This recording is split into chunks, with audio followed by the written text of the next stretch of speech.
Module 3, chapitre 14, on va parler du compresseur de couleurs, qui est un outil qui est vraiment essentiel. Je vous le montre, il est ici. Il est déjà appliqué, on va voir pourquoi, qui est un outil qui est essentiel quand on travaille par exemple avec des clients qui ont une charte graphique qui est bien établie, ou bah, pour vous-même, d'ailleurs, si vous avez votre propre marque avec votre charte graphique. C'est un outil qui est intéressant pour pouvoir travailler quand on a dans, ici notre clip, dans le champ de la caméra, des objets ou des vêtements, par exemple, qui correspondraient à la charte graphique du client et dont on voudrait faire matcher les couleurs. Donc, comment ça se passe cet outil? Eh bien, on va voir qu'on peut travailler de plusieurs façons, mais déjà gardez à l'esprit que comme c'est un FX, eh bien, il faut préalablement avoir sélectionné la couleur sur laquelle vous voulez travailler. Et c'est ce que j'ai fait préalablement à l'enregistrement, c'est que je suis venu simplement sur ce nœud numéro 2, faire un keying au niveau de mon image. Donc j'ai sélectionné la couleur que je voulais. Et puis j'ai précisé cette couleur-là en mettant une Power Window tout autour pour exclure la tête. Parce que je vous le dis d'avance, vous allez voir que c'est un raccourci qui est super pour justement les couleurs, pour que ça soit vraiment très précis, mais par contre ça exclure totalement pour l'utilisation d'un raccourci pour des teintes de peau. Donc on bannit cet outil-là pour les teintes de peau. Ceci étant dit, je ferme, j'enlève ici, et j'ai appliqué déjà mon compresseur de couleur sur ce nœud-là. Si vous le cherchez, donc je me mets sur le nœud numéro 3, il est dans Resolve FX Couleur, compresseur de couleur, vous le prenez et vous le mettez sur le nœud que vous voulez. On revient ici. On referme ici. À partir de là, on voit qu'on a deux solutions. On peut travailler ici avec un petit cadre de couleurs qui nous affiche ici eh bien, des couleurs de base avec un Pick Screen Color, des couleurs personnalisées qui pourraient très bien correspondre à la charte graphique qu'on a déjà mis. En l'occurrence, le jaune que vous voyez ici, c'est un ancien client avec qui je travaillais qui avait cette couleur-là. On pourrait travailler ici avec les couleurs qu'on avait vues dans la partie théorique. Hein. Si on voulait un rouge pur, eh bien, on aurait 255 ici, 0, 0. Pareil pour le vert, pareil pour le bleu. Et le HTML, c'est le code alphanumérique qu'on va voir pour travailler avec. Donc on a cet outil-là dont on va parler. Et on a également ici un Pick Screen Color qui nous permet, quand on clique dessus, la petite pipette, d'aller chercher une couleur. Et là, vous voyez que ce rouge-là, par exemple, présente les caractéristiques d'avoir 159 au niveau du rouge, 50 au niveau du vert et 50 au niveau du bleu. Donc ce n'est pas un rouge pur. Très bien. Je remets ma petite pipette ici. Admettons que le client vous ait donné, dans un premier cas de figure, il vous ait donné la charte graphique. Bah, ça tombe bien parce que je l'ai importé, la charte graphique, et du coup, on va voir comment travailler avec. Donc, je vous montre, je l'ai importé dans la galerie. Elle est ici. J'ai mon rouge, le bleu. J'ai un noir qui reprend des codes un petit peu avec du bleu. J'ai un blanc et j'ai un petit blanc cassé.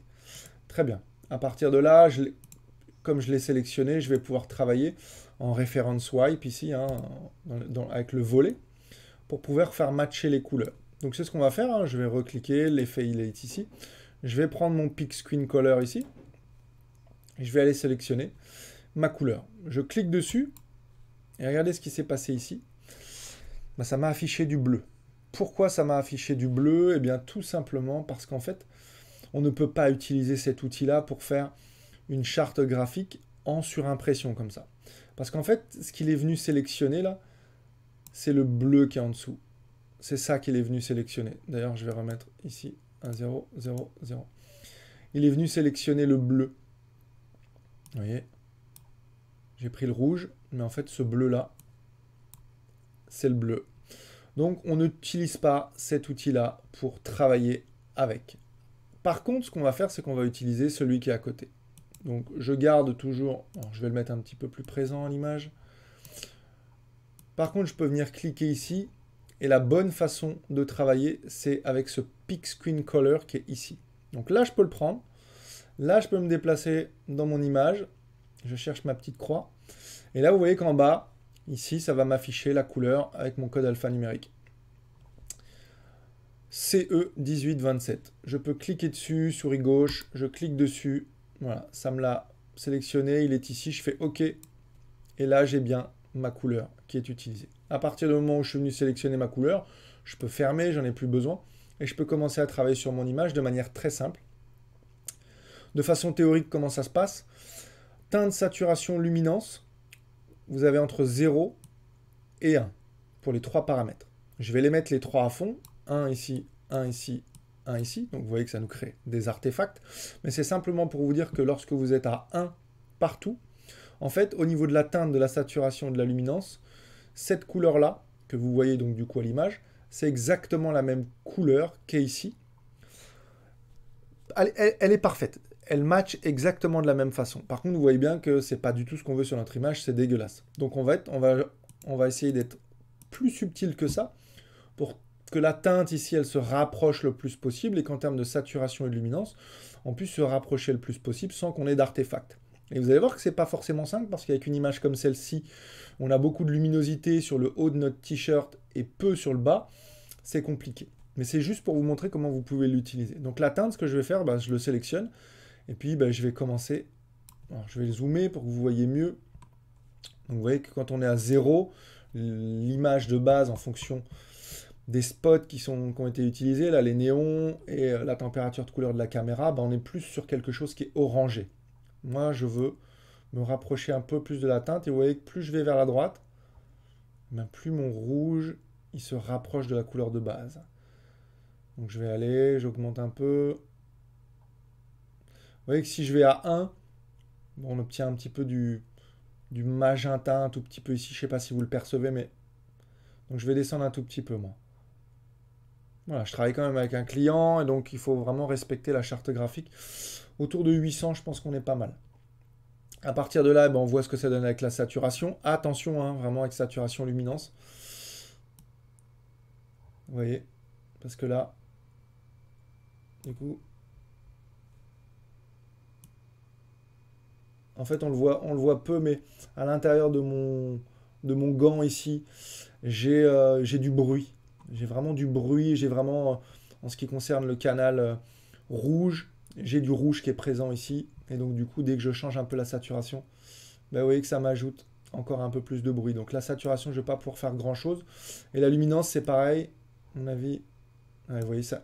La luminance, elle m'ajoute encore un peu plus de bruit ici. On voit bien les petits pixels rouges. Et la luminance, vous voyez, donc là, j'en ai pas. Là, j'essaie d'augmenter un peu la luminance. Mais vous voyez, tout de suite, ça m'ajoute du bruit. Donc, c'est pas très joli. Donc, dans ce cas précis, eh bien, je travaille simplement avec la teinte pour la faire matcher. Donc, ça, c'est le premier cas. Votre client vous a donné la charte graphique. Très bien, vous pouvez travailler avec. Deuxième cas de figure, vous n'avez pas cette charte graphique, soit parce que vous n'avez pas bien communiqué avec votre client, soit il ne vous l'a pas donné en temps et en heure. Comble du comble, il ne répond pas au téléphone et vous devez finir le projet hyper rapidement. Je vous montre une petite astuce pour aller récupérer ce qu'on avait vu en module théorique, c'est-à-dire le code alphanumérique de la marque. Donc là, on est sur du hockey. J'ai tout simplement été chercher le site de la Fédération française de hockey sur glace. Et donc, il y a un petit outil qui est une petite extension que vous pouvez mettre sur Chrome, par exemple, qui s'appelle, on le voit ici, ColorZilla. Donc, quand vous l'avez installé, bien évidemment, quand vous cliquez dessus, ici, vous avez un petit outil qui s'appelle Page Color Picker Active. Donc, on clique dessus. Et là, vous voyez, si je me balade dans mon image, à chaque fois qu'il touche une couleur, eh bien, il me l'indique. Par exemple, il m'indique ici que mon bleu, on le voit ici, hein, mon bleu, eh bien, il est à 123 au niveau de mon système RGB avec 54 de vert et 16 de rouge. Et le code alphanumérique, c'est 10367B. Le rouge, eh bien, on est sur un D7050F. Vous voyez. Donc là, à partir de là, vous allez sur le site internet de votre client, vous sélectionnez sa couleur. Et comme ça, vous n'avez pas besoin de le harceler au téléphone. Donc là, c'est D7050F. Vous retournez dans DaVinci. Et puis ici, eh bien, vous l'entrez. Donc on a des D7050F. Et là, vous cliquez sur OK. Et vous avez maintenant votre couleur de référence avec laquelle eh bien, vous pouvez travailler comme précédemment. Donc voilà, petite astuce qui fait gagner beaucoup de temps avec l'expérience. Voilà les amis, on va continuer ce module numéro 3. Et puis on va aller voir d'autres choses.